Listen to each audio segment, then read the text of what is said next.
오늘은 복음망대 12번째 대속자라는 제목으로 같이 말씀을 확인하도록 하겠습니다. 우리의 상처는 반드시 그 대가를 가져오게 되고 그리고 값을 치러야 됩니다. 누가 준 것인지는 상관이 없습니다. 가정에서 받았든지 아니면 어디 친구들에게 받았든지 아니면 또 다른 사람들에게 받았든지 또 어디 가서 받았든지 그거는 상관이 없습니다. 결국 이 상처는 우리의 영적인 암이기 때문에 가지고 있으면 이거를 그대로 놔두고 있으면 결국에는 질병 걸리게 돼 있고 그리고 반드시 이게 질병화가 되게 돼 있습니다. 결국은 이게 우리가 하나님을 떠난 다른 질서 속에 있기 때문에 그걸 영어로 디스오더라 그러죠. 또 오더가 파괴된 거잖아요. 오더에서 벗어나 있는 거잖아요. 하나님과 함께 해야 될 인간이 그 원리에서 다른 곳에 가 있는 것 아닙니까? 그렇기 때문에 같은 중독이라는 의미의 단어 디스오더에는 그 중독이라는 의미도 있습니다. 그래서 이 물을 물 용도로 써야 되는데 먹는 용도로 써야 되는데 다른 용도로 쓰는 거예요. 그게 중독이라는 단어입니다. 그래서 그렇게 중독에 빠지게 되어 있습니다. 목사님 술 한 잔 마시는데 뭐 이렇게 뭐 잘은 영물을 이거 그거 이렇게 내가 맞고 그렇게 그랬는데 그게 무슨 중독 그렇게 뭐 뭔가 잘못된 겁니까? 그렇게 말할 수도 있습니다만은 근본을 따지고 들어가 보면 깊은 그 마음 속에는 누구한테도 뭔가 이렇게 해결하지 못했던 누구한테도 들춰내지 못했던 상처가 자리 잡고 있습니다. 누구한테 인정을 못 받았든지 아니면은 뭔가 부족했다든지 아니면은 큰 뭔가 이렇게 충격을 받았다든지 그것도 내가 어릴 때 갖고 있었던 것 태어날 때부터 갖고 있었던 것도 있고요.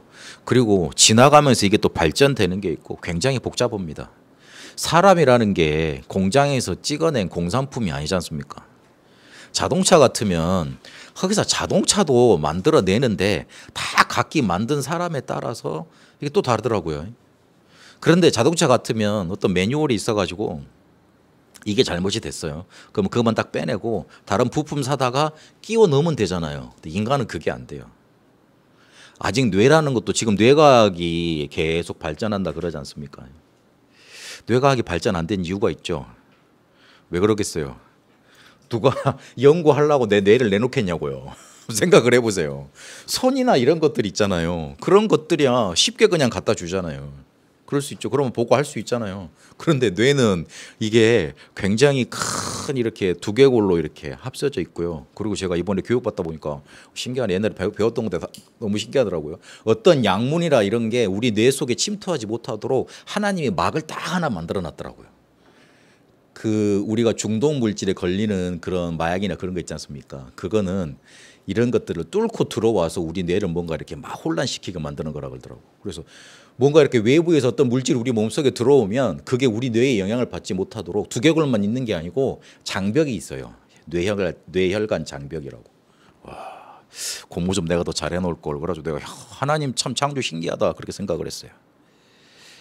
우리가 깊은 상처 이런 것들이 결국에는 질병화가 되고 그 질병화를 해결하려고 어디에 빠지느냐 중독에 빠지고 문화에 빠지고 종교에 빠지고 신비에 빠지고 그리고 무슨 뭔가 이렇게 운동에 빠지고 이즘에 빠집니다. 사상에 빠집니다.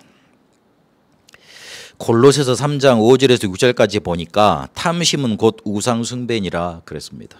성경은 간단한 단어로 우리의 뭔가 이렇게 잘못된 질서 속에 살아갈 수밖에 없는 상처가 가져온 질병에 대해서 그렇게 진단을 합니다.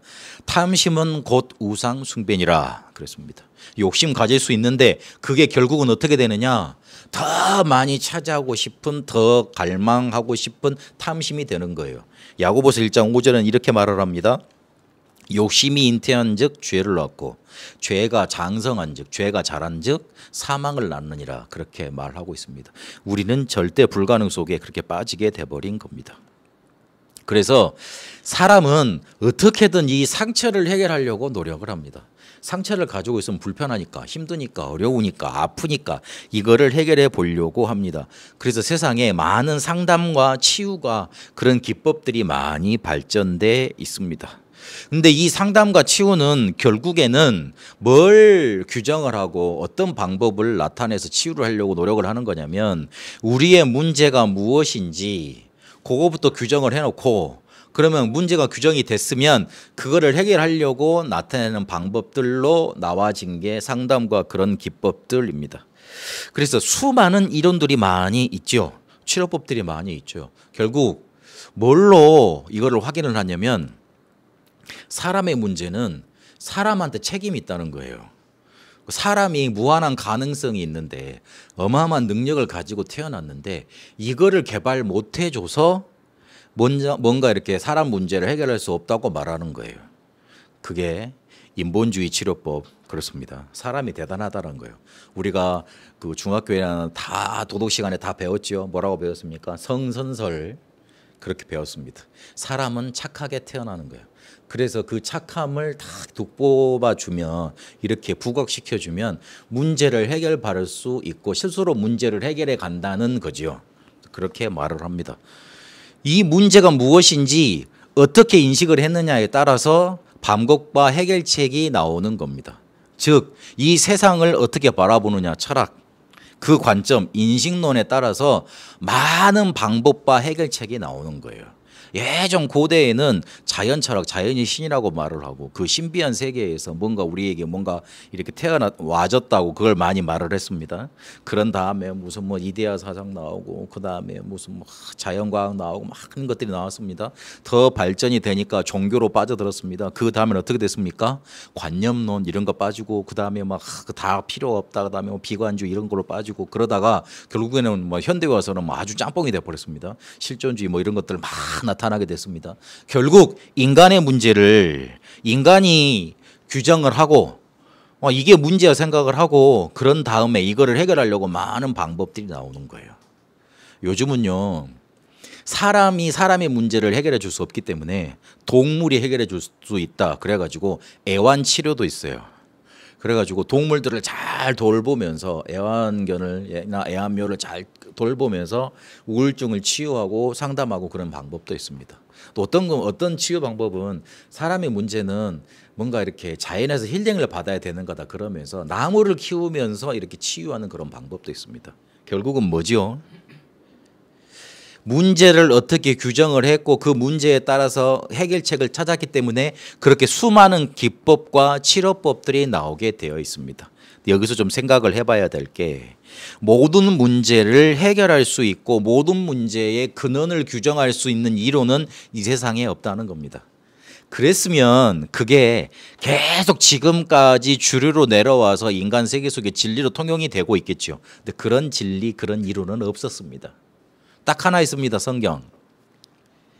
성경은 인간의 문제를 죄라 규정하고 있고 그 죄의 문제는 하나님을 떠난 불신앙에서 기인했다고 말을 하고 있고 그리고 그거를 사단이란 존재가 낚아채서 다 계획을 해서 이렇게 공격을 해왔다 그렇게 말을 하고 있습니다.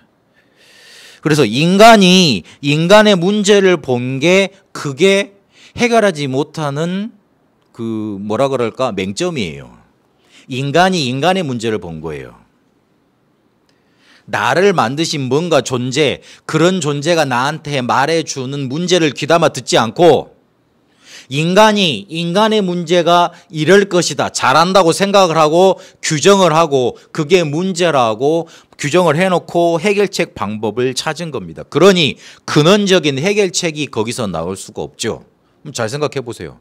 대단한 지식들 이번에 공부하면서 보니까 일단 사람들은 왜 이렇게 말을 꼬아놓고 말을 어렵게 해야지 지식인 줄 알고 학문인 줄 알지 나 그 생각이 들더라고. 제가 신학교 가면서도요 책을 읽으면서 제일 마음에 안 들었던 게 뭐냐면 그렇게 하나님을 찾고 하나님을 연구하는 학문이 인간의 언어로 표현이 됐지만 이렇게 어렵게 말을 할 필요가 있나 이 생각이 들더라고요. 좀 쉽게 말해주고 좀 친절하게 말해주면 좋잖아요. 그렇게 이왕 말할 거 얼마나 그렇습니까? 그 사람들이 다 이해하는 것 같지만 다 설명하라 그러면 잘 못합니다. 그래서 뭐 어떻게 합니까? 횡설수설합니다. 삼위일체 한번 말해봐. 그러면 삼위일체 말하면 교수님들도 왔다 갔다 합니다. 왜냐하면 잘 모르겠거든. 그리고 일단 근데 말 잘못해버리면 2단 되거든. 2단 되면 쫓겨나거든. 그러면 먹고 살지 못하잖아요. 그래가지고 복잡하게 말을 해요. 왜 그렇게 사람들한테 친절하지 못하지? 이 생각이 들더라고요. 인간의 문제를 그렇게 뭔가 이렇게 수많은 뭔가 이렇게 많은 것들로 규정을 하려 그러니 해결책 될 수가 없죠. 그래서 어떤 결론에 이르게 되냐면 근원적인 해결은 절대 안 되는 거예요. 인간의 문제 자체를 그 뭔가 자신이 알고 있는 그 조그만한 인식론, 그 철학 가지고 해결을 하려고 규정을 하려고 그랬으니 그게 됩니까? 말이 안 되죠. 안 되는 겁니다. 그래서 그 해결 못한 결과로 어떤 대가를 치르고 어떤 값을 치러야 되느냐, 어떤 결과를 맞이하게 되느냐 한번 자세히 좀 볼 필요가 있습니다.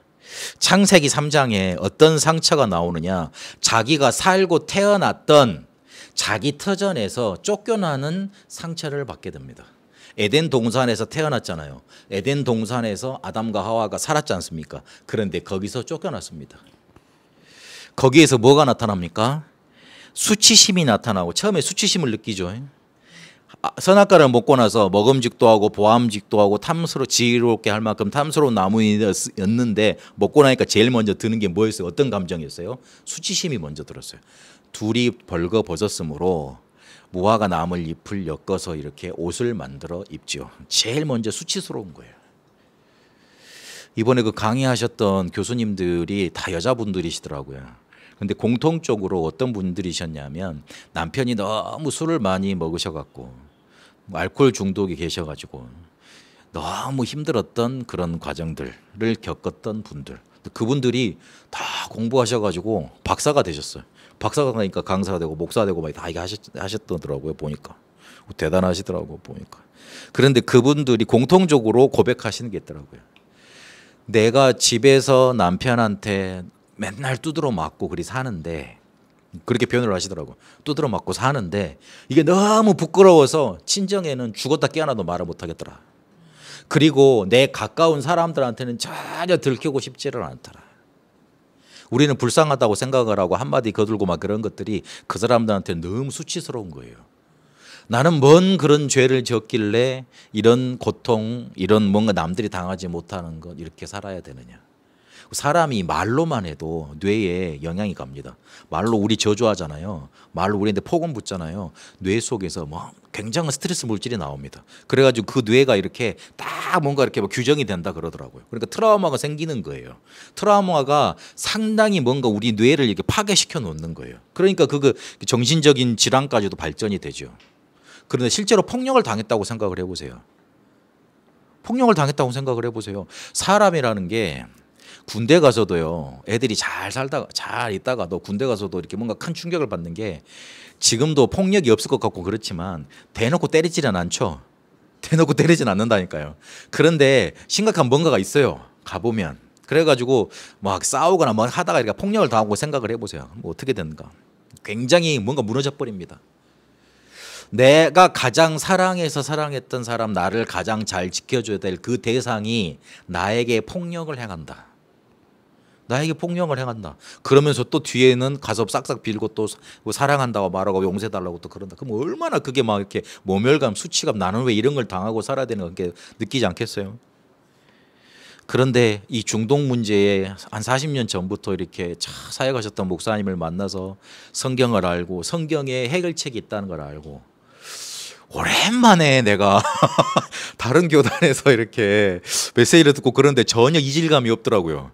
왜냐하면 그분들이 현장을 얘기를 하시니까. 그래서 너무 수치스러웠다 이렇게 고백을 하시더라고요. 물론 저희 어머니도 저희 가정도 그런 경험들이 많았습니다. 사람들이 자기 터전에서 못 살게 되면, 자기 터전을 잃어버리면 수치스럽고 뭐 나는 왜 이런가 이렇게 파괴되는 그런 자괴감 있잖아요. 그런 감정이 들고 결국에 수치심이 들면 두려움으로 찾아옵니다. 뭔가 이렇게 나를 해칠 거고 죽일 수 있는 두려움으로 찾아오고, 그리고 자꾸 책임 전가를 해요. 네가 잘못해서 내가 이런 거다. 네가 좀 잘했으면 내가 이러지 않을 건데. 그게 다 상처에서 기반해 온 겁니다. 창세기 3장 문제로 인해서 그런 대가를 치러야만 했습니다. 아담과 하와가. 그런데 문제는 더 뒤에 나타납니다. 창세기 4장에 보니까 상처는 언약을 오해하게 만듭니다. 다시 한번 강조합니다. 상처는 언약을 틀리게 이해하도록 만들어버립니다. 내가 아픈 것만 상처가 아니에요. 뭔가 잃어버린 거, 하나님으로 충족되지 못하는 그 상처 있잖아요. 그게 언약의 오해를 일으킵니다. 분명히 언약을 그렇게 주시지 않았잖아요. 피제사로 주셨을 거 아니에요. 그런데 그게 오해로 전달이 됩니다. 잘못 전달이 됩니다. 그래서 내 나름대로 열심히 하면 되겠지 이 생각을 불러왔습니다. 근데 그 생각은 미안하지만 내게 다가오는 죄의 욕구, 죄의 권력을, 죄의 권세를 다스릴 수가 없습니다. 나를 득달같이 파고 들어오는 죄의 삼킴을 물리칠 수가 없습니다. 그래서 결국 그게 어떤 대가를 치릅니까? 살인이라는 대가를 치르게 됩니다. 언약 오해하면 안 됩니다. 여러분, 남 살인하는 것만 살인 아니잖아요. 내가 충분히 하나님의 축복을 받을 수 있는데 그걸 다 놓쳐버리고 사는 것 자체가 뭔가 이렇게 죽음을 향해서 달려가는 거예요. 자신을 죽이는 행위라니까요. 그리고 창세기 6장에 한번 보세요. 상처는 결국 욕심을 불러옵니다. 그 창세기 6장 1절에서 5절까지 보니까 잘 한번 보세요. 하나님의 아들들이, 분명히 성경이 그렇게 기록하고 있습니다. 하나님의 아들들이 뭐 누구 어떤 존재인지에 대해서는 말이 많습니다. 그런 것 가지고 이렇게 시즌도 논쟁을 하는지 모르겠는데 핵심이 어디 있어요? 하나님의 아들들이 뒤에 있잖아요. 뭐에 있어요? 자기들을 마음에 원하는 대로, 눈에 좋은 대로 아름다운 세상의 여자들, 그 딸들을 다 이렇게 취했다는 데 포인트가 있잖아요. 그게 포인트잖아요. 하나님의 아들들이 누군지는 잘 모르겠는데 그 사람도 하나님 아들들이라고 그랬으니까 믿는 사람들이겠지, 아니면 믿는 존재들이겠지. 근데 그 사람들이 뭐 했냐면 상처 있으니까, 상처를 이기지 못하니까 욕심에 사로잡혀 가지고 어떻게 되느냐, 세상 속에 세상보다 더한 일, 그러다 결국 어떻게 됩니까? 네피림에 잡히게 됩니다. 네피림 세상을 이겨내지를 못합니다. 세상 얼마나 좋습니까? 얼마나 강합니까? 그 세상을 이기지 못하고 세상에 잡히게 되는 거예요. 평생 노예로 살아가게 돼 있어요. 노예에서 해방받아야 돼요. 지금 이대로 하면 안 된다니까. 금방 잘못해버리면 원상태로 돌아가 버립니다. 원상태로 돌아가 버리면 다시 돌아오기 힘듭니다. 결국 법의 제재를 또 받아야 되는 상황도 나오고 뭐 굉장히 복잡한 일들이 많이 나옵니다. 그래서 지금 요 문제에 대해서 빨리 해결할 수 있는 언약을 붙잡아야 돼요. 결국에 창세기 11장에 보니까 하나님의 심판에 대해서도, 하나님에 대해서도 상처받습니다. 해결하지 못하면. 창세기 11장을 잘 한번 읽어보세요. 어떤 상처입니까? 하나님이 우리를 물로 심판했는데 또 그럴지 몰라. 안 그런다 그랬잖아요. 그런데 그게 상처였던 거예요. 결국 그걸 어떻게 됩니까? 하나님께 대적하는 것을 만들게 됩니다. 우리의 상처는 반드시 대가를 가지고 옵니다. 값을 치러야 됩니다.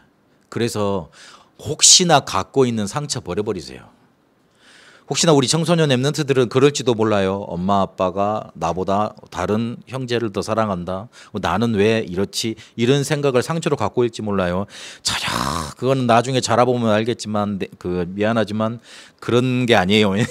절대 그럴지 모르겠지만 엄마 아빠들이 맨날 하는 소리가 있는데 뭐라 그러냐면 나중에 자식 키워보면 안다. 네 똑 닮은 딸 낳아라. 네 똑 닮은 아들 낳아라 그러잖아요. 나 보면 압니다. 뒤에 가서 너무 후회하지 말고 지금 목사님이 저런 이유를 하는 말을 하는 이유가 있겠지. 그러고 좀 이렇게 좀 생각을 좀 이렇게 확 튀어야 됩니다. 상처로 갖고 있지 마요. 상처 받지 마요. 쉽게 말을 하면. 그리고 세상에 너무 축복받을 게 많은데 상처 때문에 고민해가지고 막 잃어버릴 그럴 이유가 우리에게 없는 거예요. 오늘 기억하셔야 돼요. 상처는 반드시 대가를 치러야 됩니다. 값을 치러야 됩니다. 그래서 그거 해결해 줄 수 있는 대속자가 우리에게 오셨습니다. 대속자는 무슨 말입니까? 대신 우리의 상처를 치러줄 그 대가를 치러줄 구원자, 그런 사람이, 그런 분이, 그런 그리스도가 우리에게 오셔야 된다는 겁니다. 그래서 예수께서 우리에게 그리스도로 오셔야만 했습니다. 오늘 성경에 보니까 그의 찔림은 우리의 허물 때문이요, 그렇게 말을 하고 있습니다. 우리의 허물, 죄로 인해서 온 허물 때문에 문제가 생기고 그게 가만히 놔두면 질병으로 발전이 되고 또 그 질병을 가지고 있으면 행복한 사람 없잖아요. 고통에 빠지게 됩니다. 결국 그래서 예수님께서 그리스도로 오셔서 대신 찔리셔야만 했어요. 그리고 오늘 우리가 읽은 것처럼 우리의 죄악을 인해서 그분이 상했다 그랬습니다. 성경에서 말하는 강조하는 죄는 뭡니까? 하나님을 떠나 죄 속에 빠져 사단에게 소속된 겁니다. 그것밖에 죄에 대해서 강조하는 게 없습니다. 성경에서는 그것만 강조하고 있습니다. 그 구약 성경도 자세히 읽어보면 하나님을 떠나서 우상 숭배했다. 그걸 하나님이 제일 싫어한다. 가증스럽게 여긴다 그래요. 그러면 우리는 포인트가 어디에 맞춰지면 우상 숭배해서 가증스러운 일들을 많이 하는 거 거기에 포인트가 맞춰지더라고. 근데 그 앞에 포인트가 있어요. 우상 숭배를 왜 했습니까? 하나님을 배반하고 하나님을 믿지 못하고 하나님의 언약을 싫어하고 거기에 포인트가 있는 거예요. 하나님 떠난 거잖아요. 포인트는 거기 있다니까요. 사단의 유혹은 했지. 그러나 우리가 뭐 했습니까? 불신앙했죠. 결국 이렇게 표현할 수 있어요. 파리가 아무 데나 안 앉죠. 개들도 루틴이 있습니다. 지를 또 이렇게 가다 보면 냄새 칵칵 맡다가 싸야 될 때 싸는 거예요. 그렇죠. 도둑도 웬만한 사람을 건들리지 않아요. 나같이 이렇게 지갑에 맨날 카드만 들고 다니고 돈이 없는 사람은 건들질 않아. 지금은 많이 사라졌습니다만. 돈이 있는 거 이렇게 보면 귀신같이 그 사람들이 돈 냄새를 맡는데요. 그래가지고 공격한다 그러잖아요. 그러는 것처럼. 뭔가 아무것도 없으면 건들진 않는다니까. 그리고 건드려봤자 별 소용없을 것 같으면 안 건드려요. 그러는 것처럼. 사단이 우리 속에 불신앙, 요거 하나님같이 될 수 있다는 그런 뭔가 이렇게 마음속에 드러나지 않았던 뭔가 상처 이런 것 있었던 거예요. 확 공격이 들어와요. 그래서 뱀의 속성을 갖고 있는 거예요. 뱀이 그 연체동물이라 그럽니까? 뭔가 뼈는 있긴 한데 그게 자유롭게 들어가잖아요. 조금만 틈만 있으면 확 파고 들어가는 거예요. 그래서 우리 속에 뭔가 불신앙이 있기 때문에 확 잡아채버린 겁니다. 그래서 어떻게 되느냐? 하나님을 떠난 죄, 하나님을 인정하지 않는 죄. 사람들이 뭔가 이렇게 큰 잘못을 했다 그러고 죄라 그러는데 그 죄는 사회에서 다 벌하지 않습니까? 감옥이라는 게 있잖아요. 그렇잖아요. 근데 우리 마음의 죄, 우리의 근본적인 죄, 근본적인 불신앙의 죄는 벌할 수가 없어요. 그렇죠. 벌을 할 수가 없어. 근데 알고 따지고 보면 그게 죄의 뿌리고 그게 죄의 근원이에요. 가서 내가 설교를 한 판 하고 싶었는데 도저히 그런 위치는 안 돼가지고 그랬는데 가서 말을 하고 싶었습니다만은 하여튼 그것 때문에 상하셨어요. 예수님께서 죽으셔야만 됐던 겁니다. 성경은 에베소서 2장 1절에서 3절까지 보니까 죄와 허물로 인해서 너희가 죽었다 그렇게 말을 하고 있습니다. 우리의 모든 것이 병들어 버린 거예요. 우리의 삶도 우리의 인생도 우리의 미래도 우리가 꿈꾸는 그런 비전도 그것까지도 병들어 버린 거예요. 왜냐하면 죽어있는 상태에서 나온 것이기 때문에. 잘 살아보려고 사람들이 많은 비전을 품고 많은 노력들을 합니다. 그러나 그게 모든 것들이 병들어 버린 거예요. 될 수가 없어요. 그래서 성경은 에베소 2장 1절 3절까지 보니까 공중권세 잡은 자에게 장하게 돼서 너희가 살아왔다. 그래서 세상 풍속을 따를 수밖에 없었다. 죽을 수밖에 없었다. 죽어 있었기 때문에 너희들은 그렇게 멸망당할 수밖에 없었다. 그렇게 강조하고 있습니다. 그래서 예수님께서 대속자로 그리스도로 우리에게 오셔야만 했던 겁니다. 그래서 그분은 우리에게 오셔서 징계를 받으셨습니다. 우리가 징계 받아야 되잖아요. 근데 그분이 대신 우리 위에 징계 받으셨어요. 그래서 어떻게 말을 하고 있습니까? 그러는 대신 예수님이 징계 당한 대신 우리는요 평화를 누린다 그랬습니다.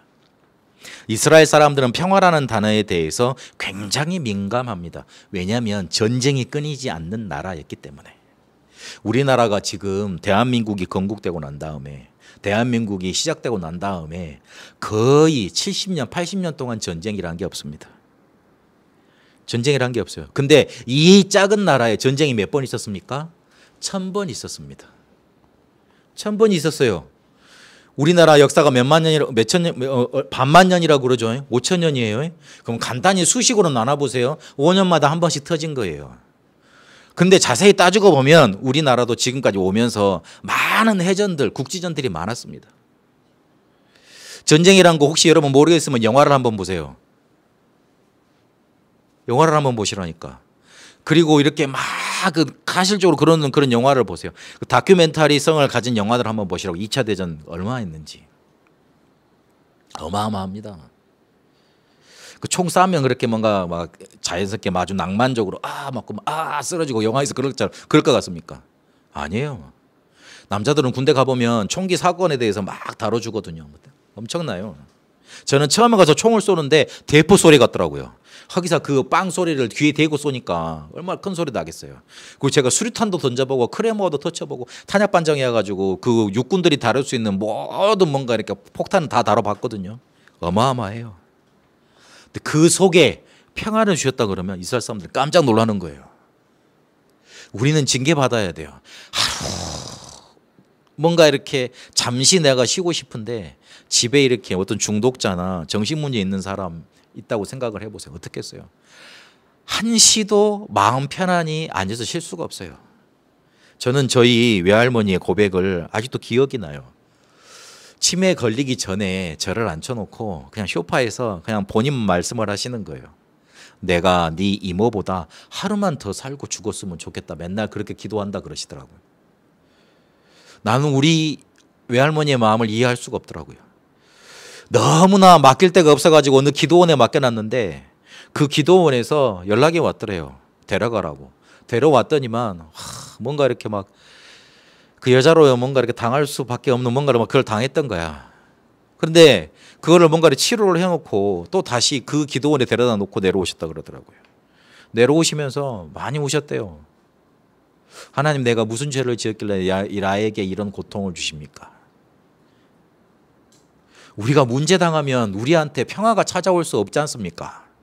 하나님은 그리스도를 대속자로 우리에게 보내셔서 대신 징계를 맡게 하시고 우리가 겪어야 되는 전쟁, 재앙, 저주 모든 것들을 그분한테 담당시키셨습니다. 그래서 우리는 평화를 누리게 됐습니다. 그리고 그분은 채찍에 맞으셨습니다. 그 뭔가 이렇게 대나무 막대기를 하나 뚝 떼는 그런 채찍 아니에요. 옛날 채찍은 그거예요. 그 큰 밧줄이 있어가지고 앞에 보면 납이 있어요. 그래도 딱 던져서 땡기면 살갗이 이렇게 쫙 끌려 내려옵니다. 어디 가다가 이렇게 막 문지방이 이렇게 발가락 하나만 찍어도 굉장히 아프잖아요. 근데 살이 찢겨 나간다니까요. 어마어마한 거예요. 그런 채찍에 맞으셨는데 대신 우리는 어때요? 나음을 받았도다. 치유받은 거예요. 그가 채찍에 맞으심으로, 그가 징계 받으심으로, 그가 찔리심으로, 그가 상하심으로 우리의 모든 문제가 끝나버린 겁니다. 그래서 십자가 사건은요, 대속 사건이에요. 그 십자가 사건은요, 완전하고 완벽하고 영원한 사건인 겁니다. 대속자가 우리의 모든 것을 담당하셨습니다. 그리고 우리에게 남은 것 있습니다. 이 이어지는 단어가 중요합니다. 그러나가 아니에요. 대속자가 우리의 모든 것을 담당하셨는데 그리고 우리에게 남은 것 있습니다. 어떤 게 남았습니까? 문제와 고통이 에레미야 29장 11절에 보니까 우리에게 저주와 재앙을 주신 게 아니고 미래와 평안을 주시는 거라고, 평안을 주시겠다고 하나님은 약속하셨습니다. 그렇게 우리에게 남은 것이 있는 겁니다. 자세히 보겠습니다. 우리에게 문제와 고통이 남은 것이 아닙니다. 그리스도께서 모든 문제 해결하신다는 믿음과 고백이 남아 있습니다. 믿음과 고백이 남아 있는 거예요. 내한테 문제를 통해서 오는 고통이 남아있는 게 아니고, 요한복음 1장 12절에 우리는 영접한 하나님의 자녀잖아요. 로마서 10장 9절 10절까지 보니까 마음으로 믿어 의에 이르고 입으로 신하의 구원에 이른다 그랬습니다. 요한복음 14장 14절에 보니까 내 이름으로 기도해라. 그러면 내가 모든 것을 시행하겠다. 요한복음 15장 1절 7절까지 보니까 붙어 있기만 해. 그러면 끝나니까. 그렇게 말씀하고 계십니다.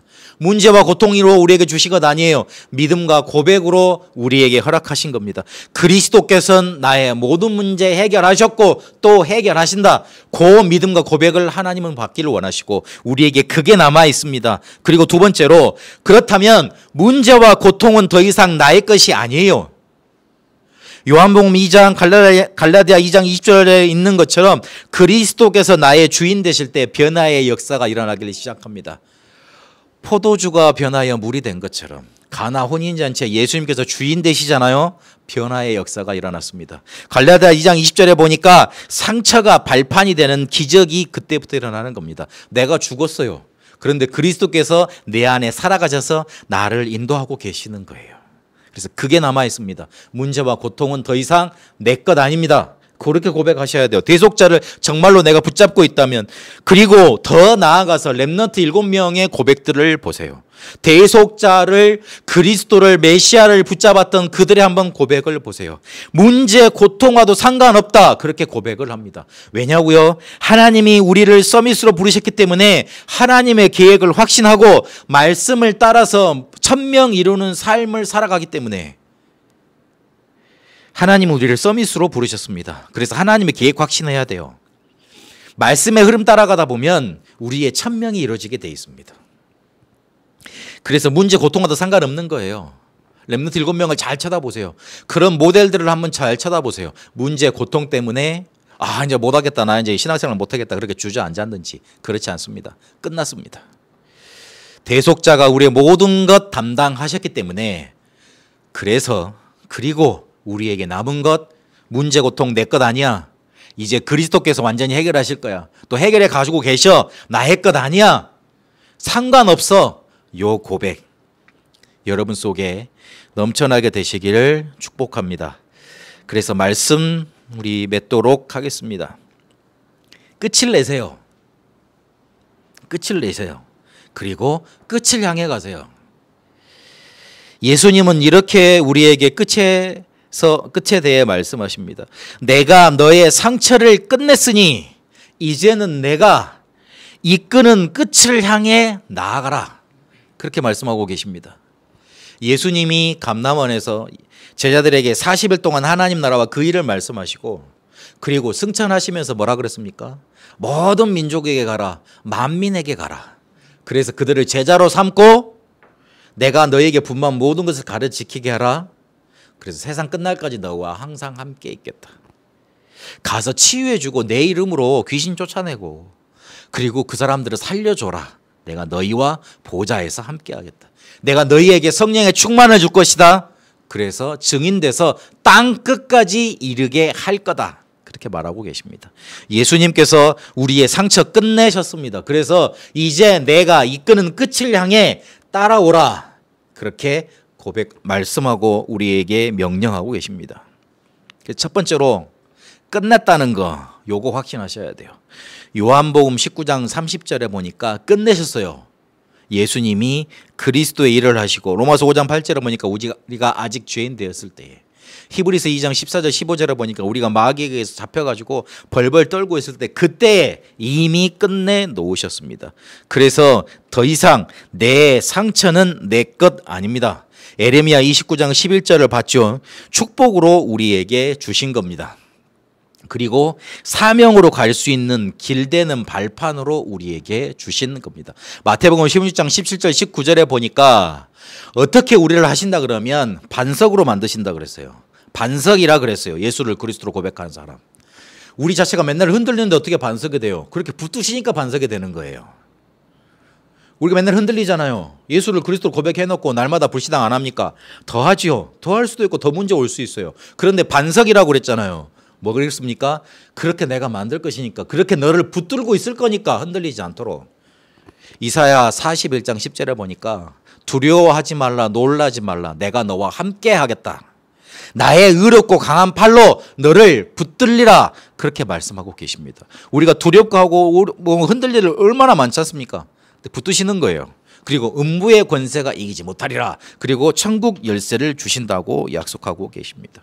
그래서 그런 관점에서 내 문제를 보고 고통을 봐야 되는 겁니다. 끝난 겁니다. 내가 더 이상 두려워하고 내가 더 이상 해결해 될 게 없어요. 미안하지만 솔직히 내가 받은 상처에 대해서 내가 해결을 할 수가 없잖아요. 그래서 남한테 말을 하고 남한테 해결해 달라고 자꾸만 상담받고 그러는 것 아닙니까? 그런데 그리스도께서 해결하신다고 해결하셨고 또 해결하시겠다고 약속을 하셨어요. 그래서 그것 붙들라는 말이에요. 그런 의미로 끝났다는 거예요. 그렇다면 끝났으면 끝을 향해 가는 증인의 삶으로 우리가 가면 됩니다. 처음부터 우리의 끝을 계획하셨습니다. 아브라함을 부르실 때부터 세계복음화 그거 명령하시고 부르셨어요. 그리고 승천하시기 전에 제자들에게 확인시키셨어요. 땅 끝까지 이르라. 만민에게 이르라. 내 제자 삼고 그리고 세계복음화하라. 뭡니까? 우리의 끝은 세계복음화입니다. 그렇게 딱 정해 놓으셨습니다. 그리고 계획하시고 우리를 부르셨습니다. 세계복음화라는 말을 잘 생각해 보세요. 우리가 축복을 못 받고 맨날 가난하게 살고 맨날 갈등 속에 있으면 세계까지 갈 수 있겠습니까? 못 가죠. 여행 간다고만 생각을 해보세요. 여기서 유럽으로 미국으로 여행 간다고 생각을 해보세요. 티켓 값이다, 가서 체류비다, 가서 먹고 노는 값이다, 가서 돈 관광비다 어마어마하게 들어요. 그러니까 그 정도 갈 수 있도록 하나님이 축복하셔야지 응답하셔야지 갈 수 있는 것 아니에요. 그렇잖아요. 비행기만 타고 간다고 생각을 해보세요. 돈이 없으면 어떻게 가요? 못 가죠. 사실적으로 생각을 해보세요. 그래서 하나님이 우리를 그렇게 축복하셔서 세계복음화할 수 있도록 세계까지 나가서 아니면 들어온 사람들이 우리를 예수 믿는 사람이라고 볼 때 축복받은 사람이라고 봐야지 그 사람들이 또 예수를 믿을 거 아닙니까? 아무 효능이 없으면 아무 효과가 없으면 어떻게 예수를 믿어요? 그럴 수 없죠. 이 세계복음화가 어떻게 이루어지느냐? 불신자 생명운동 그리고 불신 현장 전도운동으로 일어납니다. 너무 멀리 처음부터 시작을 세계복음화를 시작은 어디서 일어나냐? 내 주위에서 일어나요.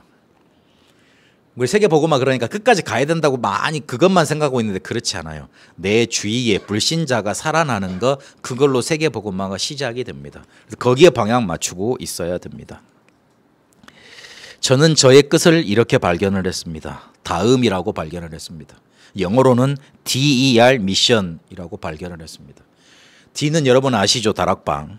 그리고 E는 이반젤리즘, R은 렘넌트, 그리고 M은 미션. 이렇게 발견을 했습니다. 그래서 우리 교회 제일 주보 앞에 보면 다음 교회 영어 명칭이 다음이 아니고 DER/미션입니다. 그건 저의 끝이에요.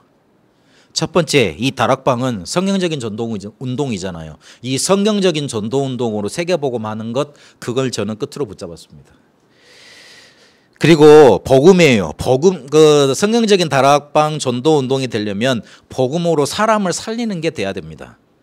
그러면 자연스럽게 치유되게 되어 있습니다. 저는 그럴 겁니다. 저는 복음을 강조할 겁니다. 복음을 계속 강조하고 말하고 또 복음만 말한다 그러면 또 뭔가 교만이 될 수 있지만 그렇게 계속 강조를 할 겁니다. 그 다음에 렘넌트입니다. 다음 세대에 이 복음을 강조해야 된다는 거, 그래서 성경적인 전도운동 해야 된다는 거, 그래야지만 교회를 살리고 세상을 살릴 수 있다는 거, 그거 그대로 전달을 합니다. 그리고 미션입니다. 제가 많은 나라로 미국으로 가려고도 노력을 많이 해봤고 그리고 일본 쪽으로도 가려고 많이 두들겨 봤습니다. 문을 안 여시더라고요. 문을 안 여세요. 처음에 대학생 때는 미국으로 많이 가고 싶어 했고 또 목사가 되기 전도사 때부터는 일본 쪽에 많은 관심을 많이 가졌고 그랬는데 문을 안 여세요. 그런데 내 의지와 상관없이 하나님이 갖다 놓은 나라가 하나 있었으니 그게 베트남이었어요. 베트남에서 이렇게 뭔가 이렇게 막 일이 안 돼가지고 딱 손을 흔들고 나왔는데 그런데도 그 뒤에 또 연결되는 나라를 봤으니 미국, 일본이 아니라 베트남이더라고요. 그래서 나는 빠져나갈 수가 없겠구나 이 생각이 들었습니다. 근데 그 생각을 하다 보니까 하나님이 베트남 선교할 노예는 있습니다. 많이 잘 하십니다. 그런데 인구가 1억이잖아요. 그러면 그 1억을 다 그곳에서 감당을 하겠나? 그러면 내가 가서 우리 교회가 가서 할 곳이 있겠지. 그래서 미션입니다. 베트남 복음화가 곧 세계 복음화입니다. 잘 들으셔야 됩니다. 베트남 복음화가 세계 복음화입니다. 다른 나라 다 237개 나라 중에 236개가 다 복음화 됐는데 베트남 복음화가 안 됐다? 예수님 재림을 못 하십니다. 복음화가 안 됐으니까. 그래서 베트남 복음화가 곧 세계 복음화입니다. 그리고 사람들이 저기 이렇게 너무 힘든 아프리카는 선교지로 대놓고 기도를 많이 하더라고요. 많이 해요. 그리고 미국, 일본은 하도 메시지에서 많이 나오니까 또 많이 해. 근데 베트남이나 저기 태국 이런 데는 다 관광지예요. 놀러 가는 데지 무슨 선교하러 들어가. 이 생각을 다 하더라고요. 그래서 자연스럽게 빠져 있더라고요. 우리나라에 제일 많이 들어와 있는 외국인들이 중국 사람 빼고 조선족 빼고 우리 동포니까 빼고 그러면 중국 사람이고 그 다음으로 많이 들어와 있는 사람들이 베트남 사람입니다. 그래서 미션 베트남 복음화 요걸 저에게 땅끝으로 주셨습니다.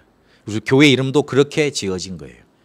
그렇게 보시면 되겠습니다. 이번 주간에 다 끝내셨어요. 그래서 끝내세요. 그리고 끝을 향해 가세요. 대속자가 여러분의 모든 것 끝내셨으니, 그리고 끝을 향해 이끄실 거니 그 축복 속에 인도받게 되시길 바랍니다. 살아계신 하나님, 우리의 상처는 반드시 대가 값을 치를 수밖에 없는데 대속자가 우리에게 오셔서 끝내시고 완벽하게 해결하신 줄로 믿습니다. 더 이상 끝내신 것 때문에 고통받고 상처받지 아니하고 우리를 이끄시는 끝을 향해 가게 하옵소서. 세계복음화 할 수 있도록 하나님 응답하시고 축복을 누려가게 하옵소서. 살아계신 우리 주 예수 그리스도 이름으로 기도합니다. 아멘.